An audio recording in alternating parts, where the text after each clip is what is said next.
Hey everyone, what's going on? Welcome to Game On and Beyond. Today is episode 11. Thank you for being here with us. We have Zach, we have me, Nick, and we're ready to deliver some gaming news because there's some good gaming news going on this week. Oh yeah, there's been some big things happening. But first of all, how are you doing? Good, man. Don't have anything really crazy to report this week or last week, really.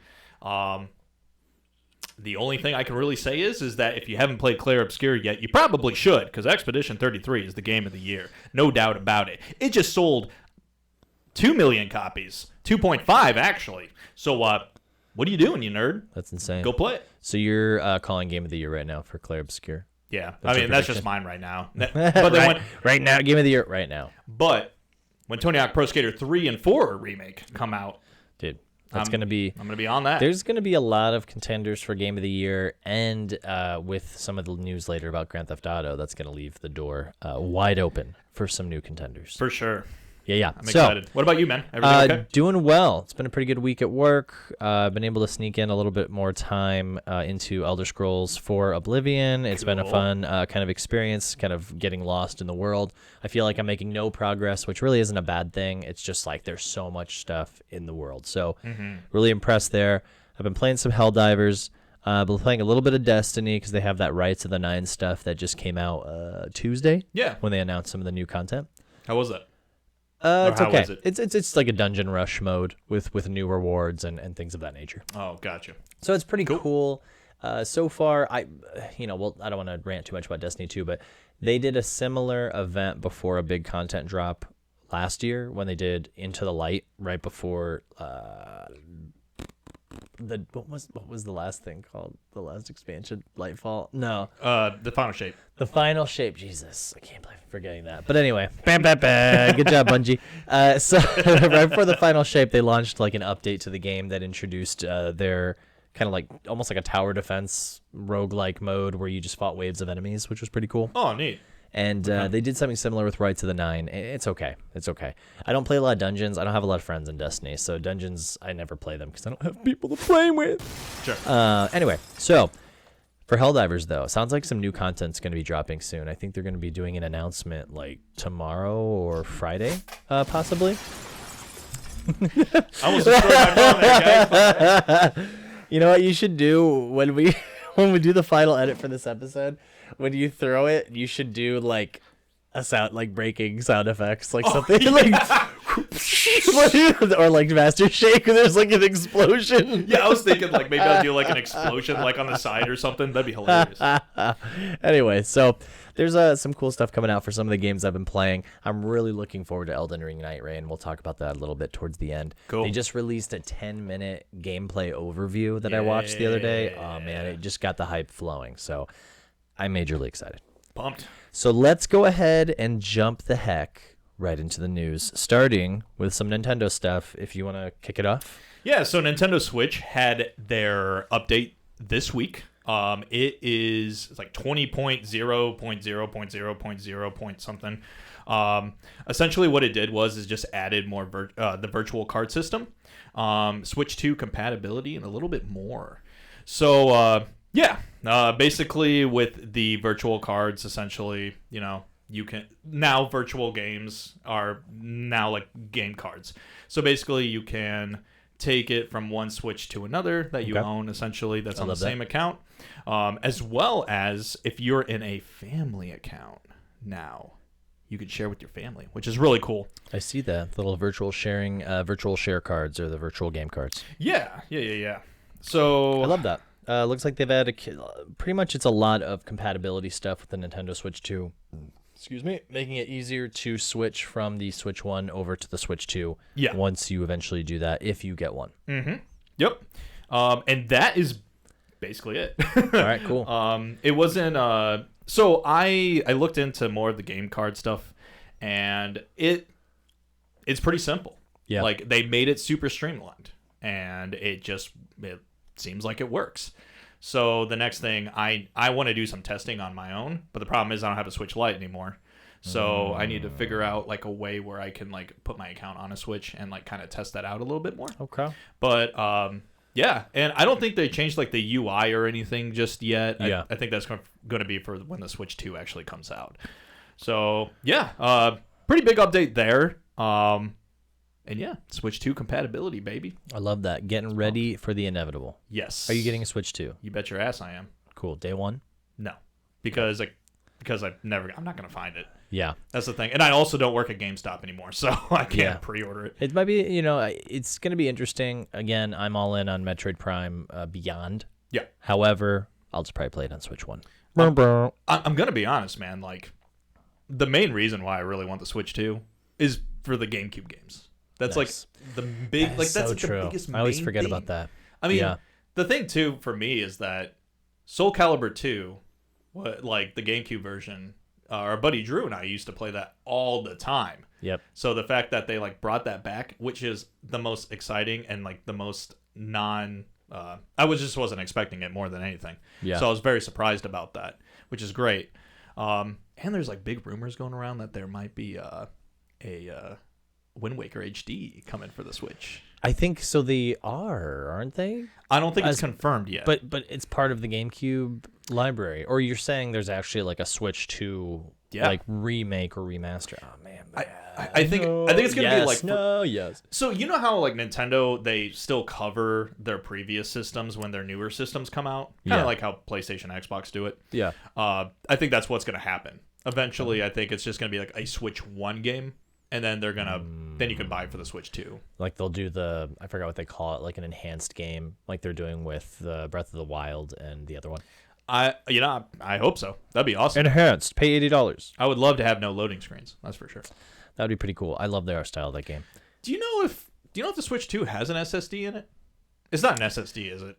I'm assuming it does because it's so tiny. Yeah. But everything's based off of the game cards anyway.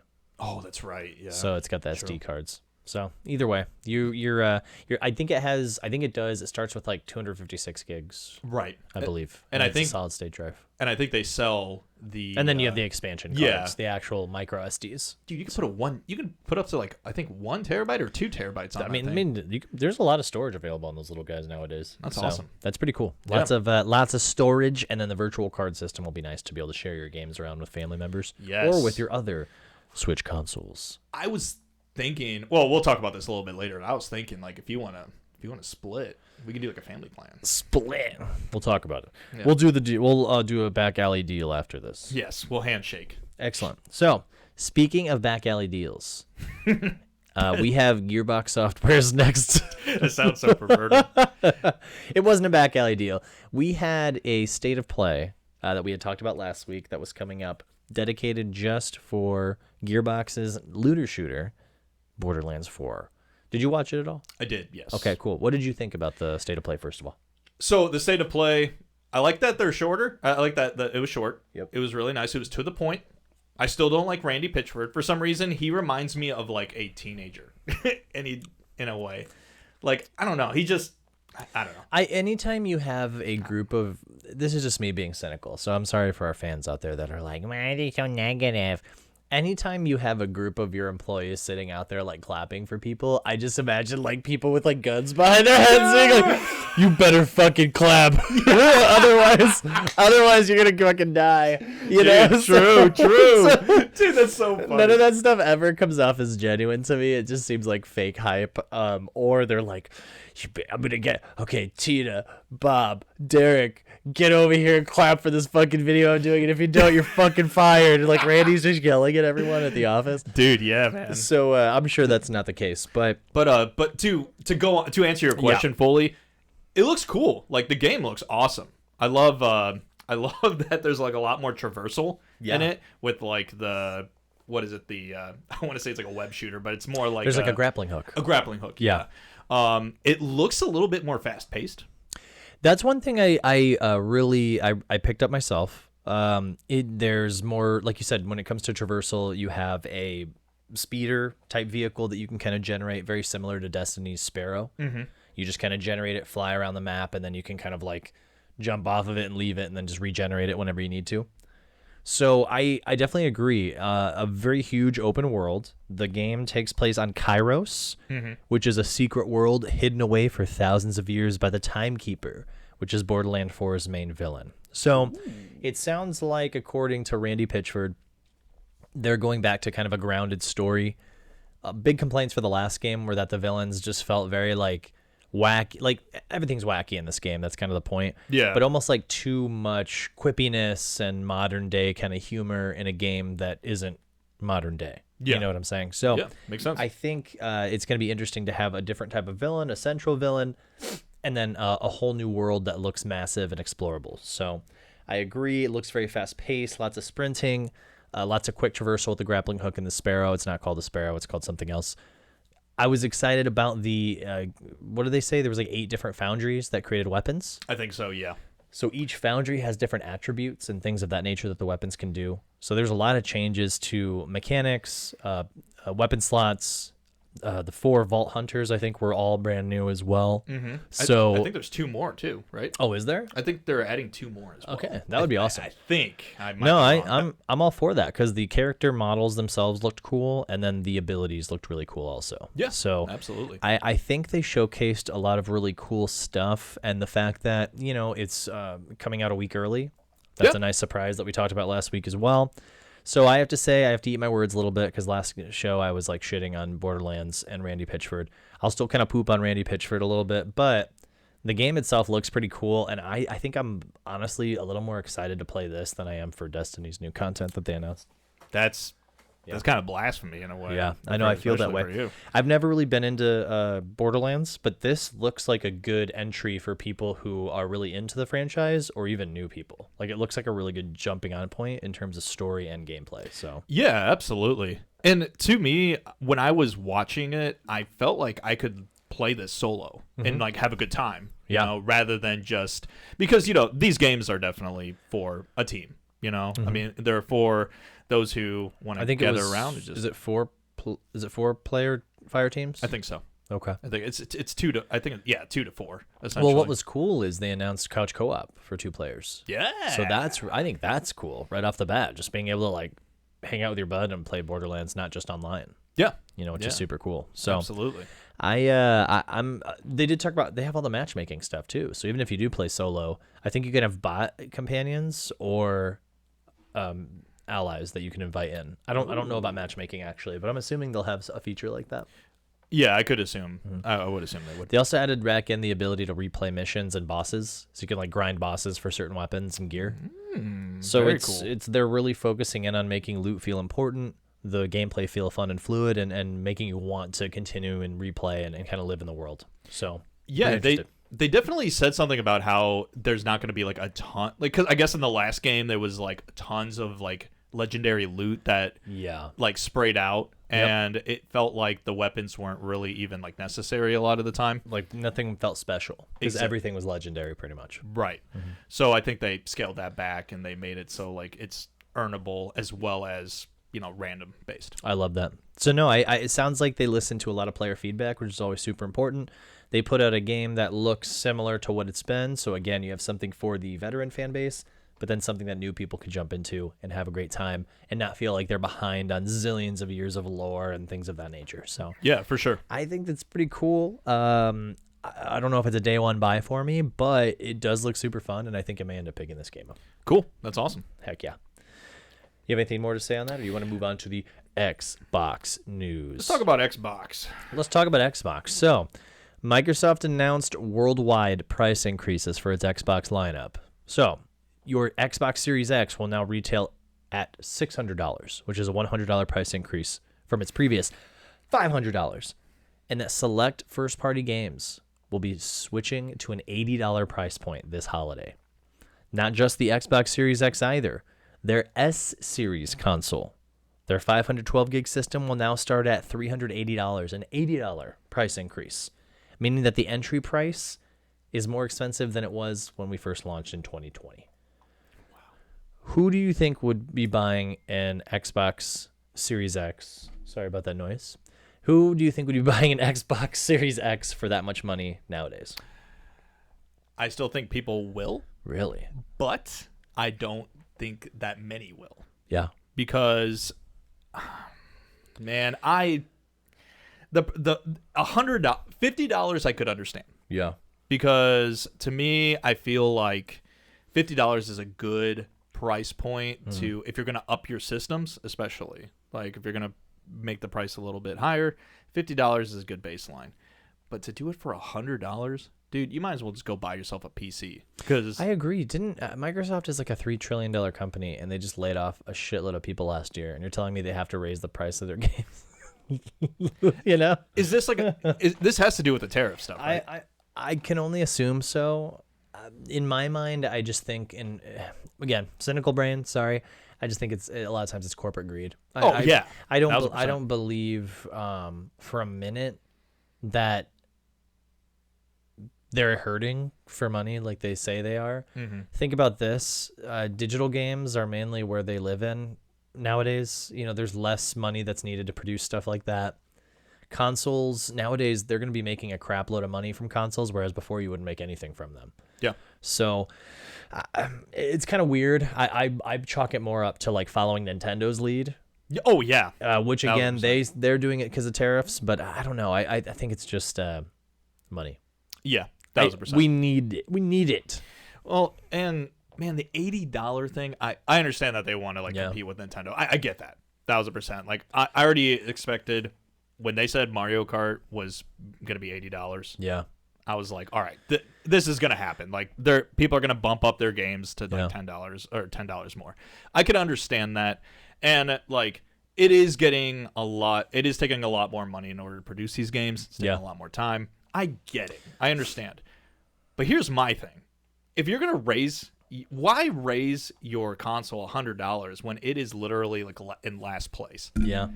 That bothers me a little bit, and I still don't think Xbox is selling Xbox Series X's No. off the wazoo. No. No way. So this my- is going to deter other The people. frustrating thing here lies here, I think, for me also. This is an $80 game that you're going to stuff with microtransactions and expandable content. So Yep. it's not $80. It's $80 and then $20 for a skin. Mm-hmm. You know, so if these people were giving us games that were, you know, great experiences, fully fleshed out games with no microtransactions, similar to like a Baldur's Gate 3, maybe $80 might be justified, but not when they're pooping out half, you know, minimum viable product is a term that's thrown around a lot in the gaming industry, getting something out just to meet a deadline. Mm-hmm. And then expanding on it later, fixing it later, making it its version 1.0 later. If they were giving us more of these completed games, it probably wouldn't be a big deal. But we're getting games that are riddled with in-game purchasing and things of that nature on top of being $80. Yep. So that's where I'm just kind of like, meh. But it's all good. My other question is this. With Xbox diving so heavily into its cloud system, its Xbox Cloud Gaming platform, and also the Game Pass, I mean, do you think they even really care about selling Xbox consoles at this point? Not really. I mean, with that new TV that just came out, you know, with the LG, I feel they like also, look at Gears of War. They just announced a remaster for PS5. yeah. Oh, yeah. So it's gonna sell like hotcakes on PS5. oh, yeah, I'm gonna buy it. I'll probably buy it. Are you? Yeah. That's what's up, dude. Yeah. Yeah, dude, yeah. I think that oh shoot, I just lost my train of thought. My bad, dude. No, it's okay. I honestly just end up chalking it up to just corporate greed.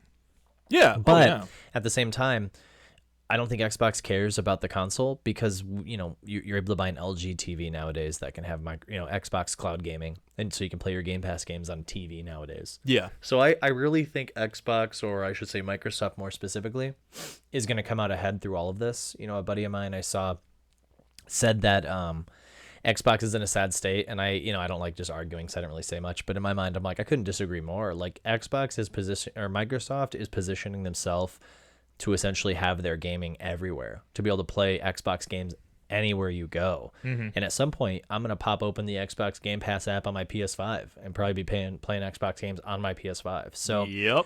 there's going to be a world where, you know, we're popping up our phones and playing Halo, you know, on our iPhone or our iPad or whatever devices you're using. So I think Microsoft is definitely going the software route rather than hardware. Yeah. I mean, they already have like the ultimate hardware anyway. I mean, like a lot of OS, their operating systems are on PCs. Yeah. So they're already on the ultimate, gaming console in itself. Yeah. And then when they start making other dedicated devices for their cloud streaming and their digital stuff, it's just going to go that way. Yeah. So I think, and to me, it's still weird that they're still trying to compete with the Steam Deck. I mean, we have that rumor. The rumor about the handheld. Yeah. Yeah. We have that, and then they're still making a console. Yeah.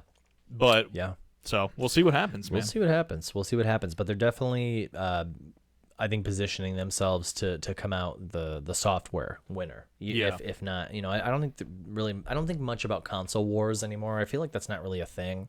There's still like competition between console makers. Mm-hmm. However, I think it's just the battle for where you can get your games, whether it's exclusivity or putting it on everything. Yep. So, Exactly. speaking of video games, Is this a video game show? this is a video game show. Okay, just making sure. Bungie also had a similar, not quite like a state of play, but an announcement stream where they revealed the next year of content that they are kind of calling the conning us. That's funny. They're not conning us. Well, maybe they are, because I feel like, again, we're paying for shit that they're. We'll talk about it. Yes.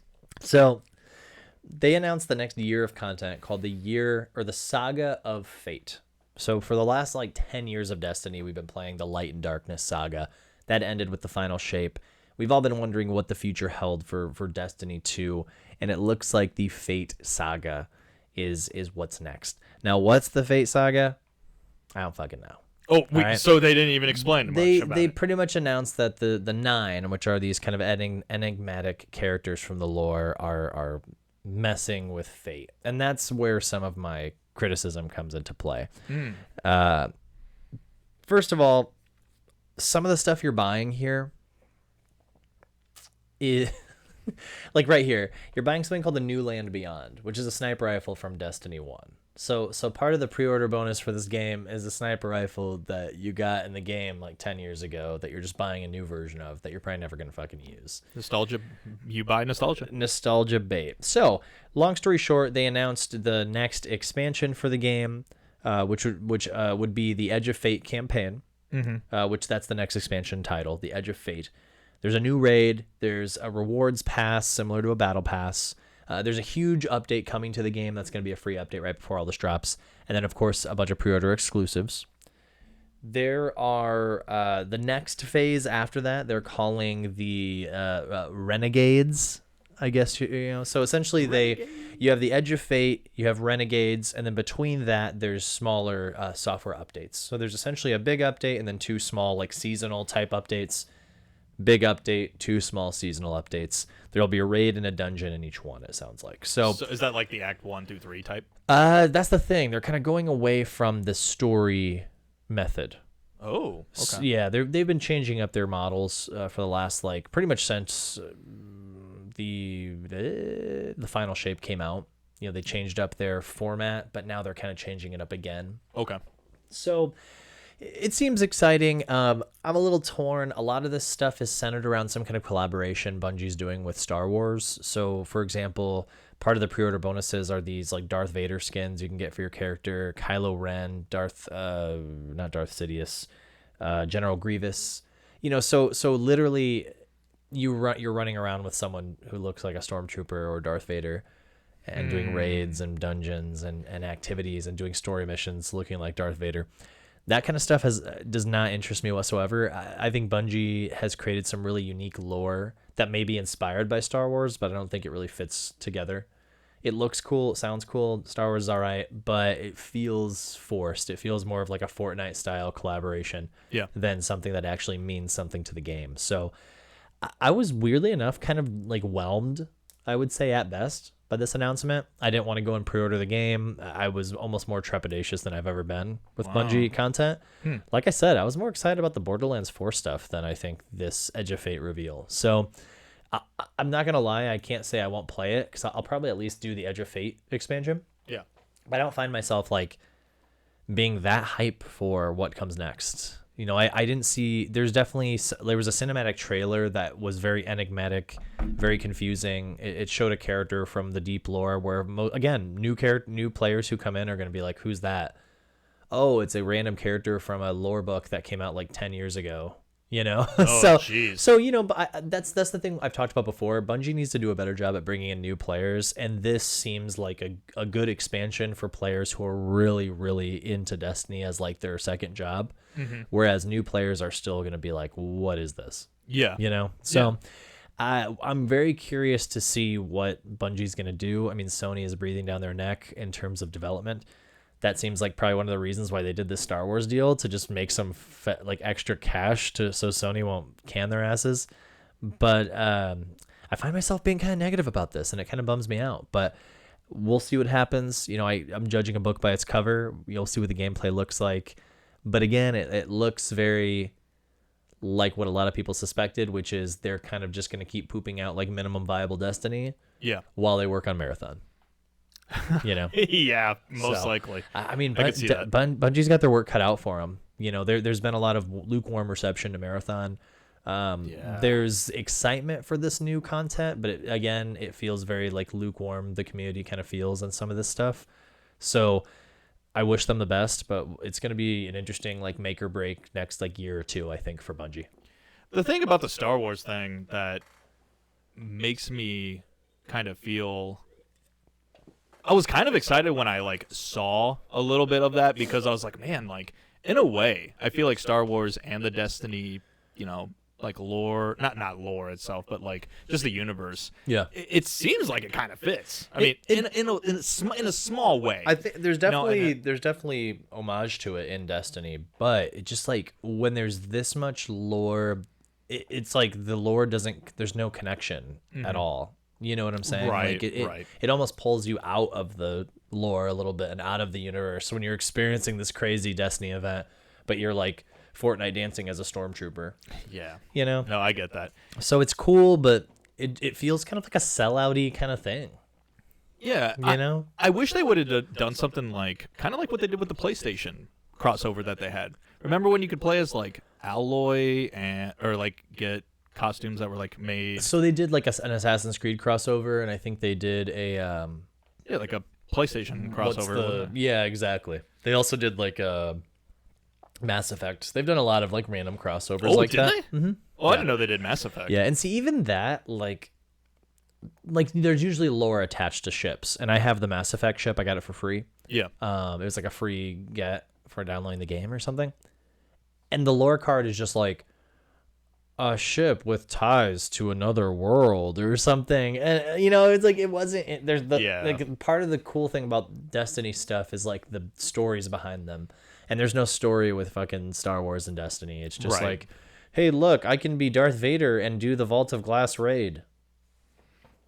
Yeah, okay, that makes a lot more sense. Yeah, I get that. I get so, that. So I'm being a little bit, maybe a bit of a purist here when it comes to Destiny, but I was just like,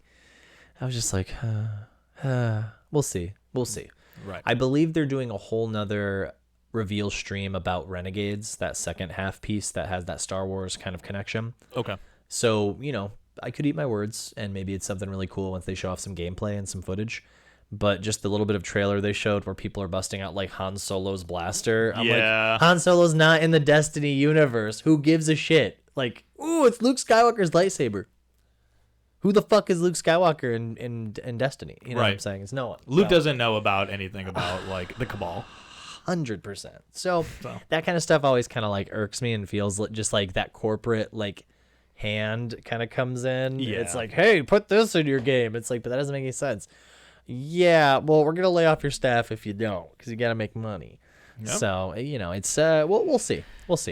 Maybe once I play a little more of it and jump into that Ride of the Nine a little more, maybe I'll warm up to it a little bit. But yeah, keep us updated, man. With Elden Ring Night Rain coming out, I see some of my game time decreasing and a lot of other things. Fair.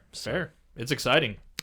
All right, moving on to the news of the show, I would say. Yeah, for sure. So first off, I totally read this news wrong when you first sent it to me. I thought it meant that Grand Theft Auto was releasing May 26th, and I'm like, oh my God. Yeah, I was kind of confused. Month. I was like, holy shit, everyone's screwed. But then I saw that it was being delayed 1 year to May 26th of 2020. Was it May 26th?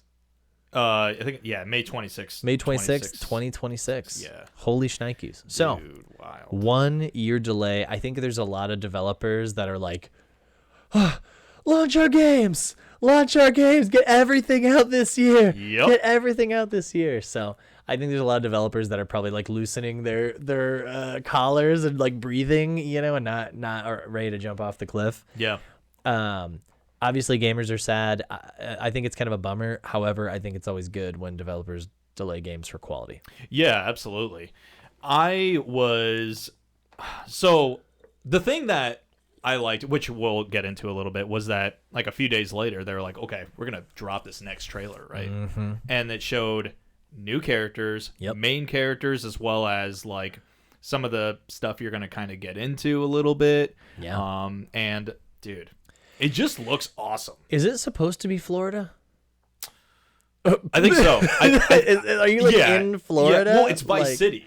So, it's Vice City. Oh, okay. Like a modern day version. I am an idiot. I did not. I heard them say Vice City, but I thought that was just like a nod, like, oh, it's like Vice City. Yeah. That's cool. Okay, so you're going back. Yeah, you're going to like a modern day version. Okay, so it's like Miami, pretty much. I think is Vice City, right? Yeah, okay. there's a lot of like memes and stuff that they like used influence that came from Florida and whatnot, and they a lot of the put it in weirdo there. stuff, like a lot of the Florida man type behavior. Some of the trailers. Okay. Yeah, they're like that Joker man or whatever that has all the tattoos. That was like good, like, hey, give me money. Yeah, you use somebody who looked just like me. Yeah, exactly. Man, Joker.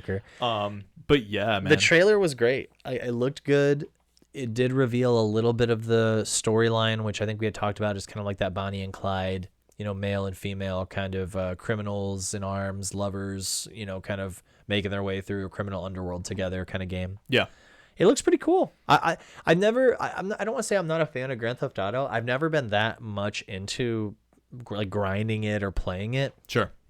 So I don't know kind of how I feel in terms of buying it, but it looks great. I believe all the stuff they were showing was done on like a PS5, like it was actual in-game stuff. Oh wow. I'll have to do a little edit if not, or like a little add-on to this, but I'm pretty sure like they're showing it off on like a PS5 console, so I can only imagine PS5 Pro when it's on PC. Is it coming out for Xbox? So they only announced it for consoles. So Xbox and PlayStation right now. Okay. PC was not mentioned at all. Yeah, they usually do that like a year later, right? Like a year or two later, probably. I was just about to say, yeah, I think Grand Theft Auto 5 came out for PC about a year and a half to 2 years after the console version came out. Yeah. No, but honestly, I think it got a lot of people excited for the future. A little bummed that it's not coming out till next year, but it definitely shows them that like, hey, we're not doing this just willy-nilly. We're doing this because we want to be able to give you a quality game like what we're showing off in this trailer. So right. Lots of booties, lots of dancing, lots of crime. They showed off, some cool heists. So and the atmosphere of Vice City has always been really neat. So yeah, absolutely. I'm very excited for this game.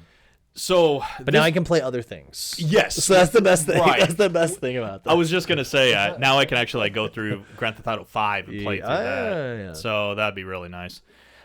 Something that I read online was that on Reddit. Now, so take this for a grain of salt for sure. Okay. But from what I read, supposedly this Rockstar employee like went onto the Reddit and explain the situation of why it was delayed. And from what they said is that the campaign portion is 100% complete. It is, you could play through it 100% through.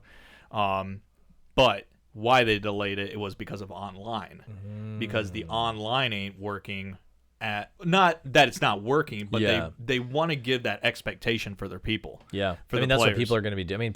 The campaign is, people are going to be dumping in hours to that, but Grand Theft Auto Online is what's carried Grand Theft Auto 5 for the last, like, forever. Dude, those shark cards have made them billions of dollars. Yeah. So in that case, like, yeah, they have to get the online portion, like, perfect. Yeah. Because if they don't, then... Because... I already know for a fact 1,000 people are going, or like millions of people aren't going to even play the story first. They're just going to jump right into the online multiplayer, RP servers, things of that nature. Exactly. Yeah. And that's what I was just going to say. Like, I think they're going to implement it in general, like the RP portion of it into like the actual game. Oh. I'm Okay. That's like a guess that I have, but Yeah. dude, it did so well. I was gonna say it was a huge part of again what kept the game alive and made it so much money. So it makes sense to Exactly. try to implement that more into the online stuff. So if that is true, like that's dope because I hope that they take that time to, polish it up and Yeah. make it really good. So we'll I see what agree. happens. I agree. I'm excited. Again, I'm sure a lot of developers are as well, so they feel like they can release their games this year and know when they're gonna release games around next year. So Yep. there's a release date that people can kind of plan around. It's gonna be a good year next year. It's good news for next year of gaming, I would Yeah, say. absolutely. This year is going to be already nuts with some of the games that we'll talk about here in just a moment. For sure. We have coming up May 6th, Metal Eden. Metal Eden. I don't know anything about this game. What do you know about it? I'll be honest with you. I don't really know much. I think this is like a robot game. Okay. It's basically. Oh wait! Sorry guys. We're going to get copyright Oh struck. no! I don't know what I'm doing. I don't know how to push the delete button. Oh no! This is like. Actually, to be honest with you, this kind of looks like a. Like an Armored Core.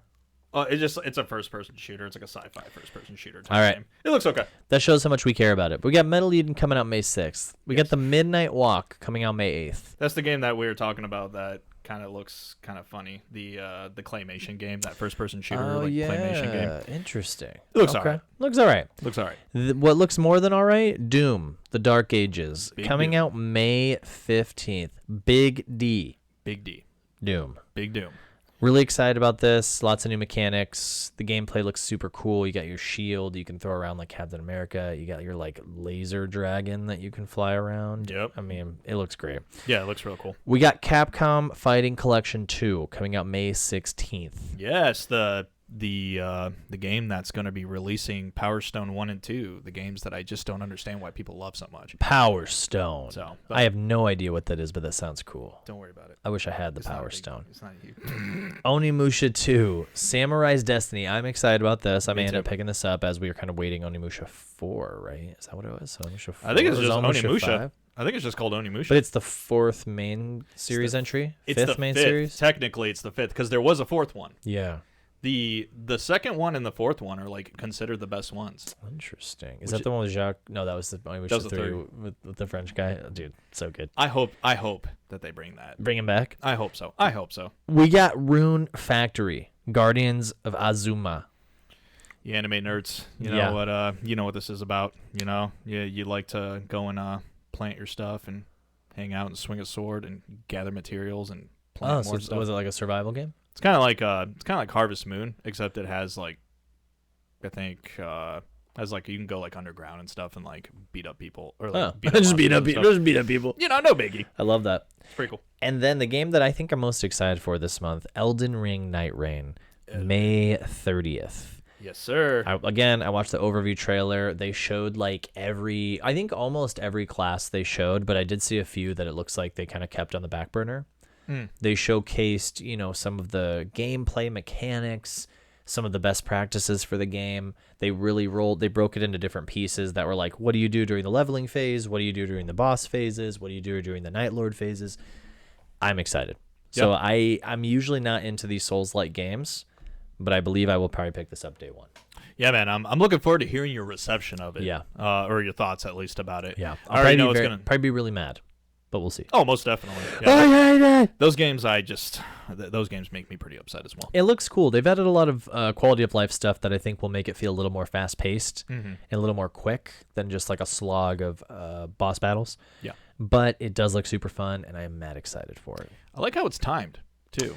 Yeah. You're not sitting in there for like 20 hours. No. You're I think actually. I think when I was watching some of the gameplay from the beta, they were saying it felt like maybe 15 minutes between like circle closes. Yeah. So each day is like 15 minutes essentially. So it's probably like 30 minutes to an hour play session, I That's would cool. imagine. Probably maybe each time. Man, just thinking like a battle royale version of freaking. And see, it's not even really battle royale because you're not playing other players.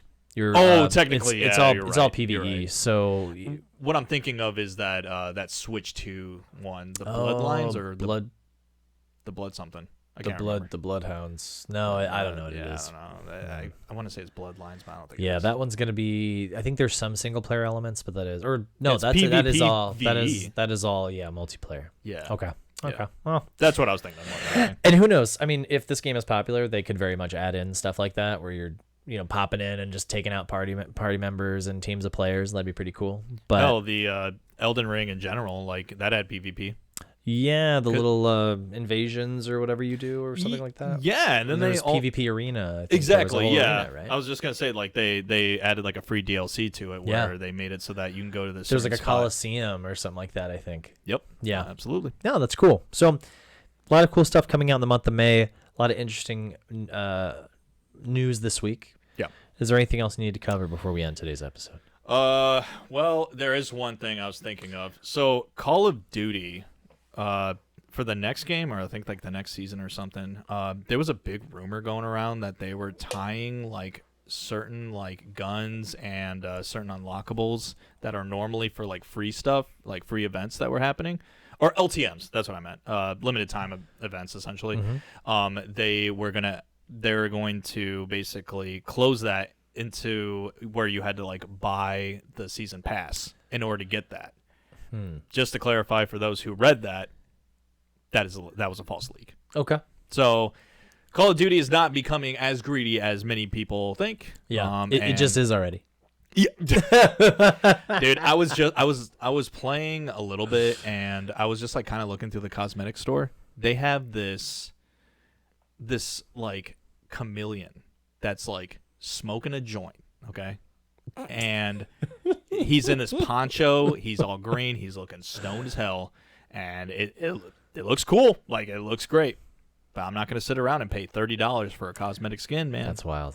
Dude, that stuff $70 game, $30 cosmetics. $100 right off the And bat. and honestly, these just like most of these games are just becoming like cosmetic storefronts where you open up the game and like you can barely even navigate to the game because there's like 5 pages of cosmetic purchases and things of that nature. Like, Fortnite is so confusing nowadays when I watch my kids play it. Dude, when you look at the cosmetics in Call of Duty, dude, they what they'll do is that instead of showing you the cosmetics first, what they'll do is that they'll show you it'll load a video of you like in the games you can like inspect your gun or whatever, and it does like a special animation that kind of like shows off stuff. Yeah. Dude, that's the first thing that they show you is the animation for the gun To itself. see your stuff. Look how cool you look. Oh, you don't look cool. Buy this. Yeah, and I mean, don't get me wrong, like one of going back to the chameleon dude, like one of the things that he does is when you inspect your gun, if you have a certain cosmetic like skin or whatever on it, you can actually like see him like unscrew a part of it and like hit the bong on the gun and then like unscrew it and then he does it again. And then there's like another one with like an anime girl who's like for a sniper rifle, like she turns around she's on the gun and she turns around and does a projector and like shows like her like dancing or whatever, and then she does like the cool like cute kawaii thing, and then like it goes back and whatnot, and then you're like back at stationary. Just enough time to jerk off. Just kidding. Pretty much. Pretty much. But their skins are cool. Just like Fortnite, they have really cool skins. But man, dude, this monetization practices is just, they're so egregious. Yeah. It's annoying. The prices are rising. They're laying off employees because they got to save money. Yeah. They're not producing as much physical goods, but yet they have to make everything more expensive. They have to make it more expensive. Because, dude, like people just keep buying it. And Make it make sense, ladies and gentlemen. vote for your wallet. Vote for your wallet. Vote for your wallet. Vote with your wallet. Yeah. That's what I do. Don't pre-order. Don't pre-order shit. Pre-ordering has become such a toxic thing, I feel like. Yes, it has. But anyway, It has. I know we have ended the episode on a little bit of a rant, but it's going to be a good week. It's going to be a good month for games. Yeah. And yeah, I think that's our show for today. Yeah, man. Heck yeah. Nothing else. So, as always, find our video once we post it, like it, subscribe for free, let us know how we're doing. Put a little comment in there and say what's up. And, this is Zach, and I'm Nick, and this has been Game On and Beyond. See you later, guys. Be well. Bye!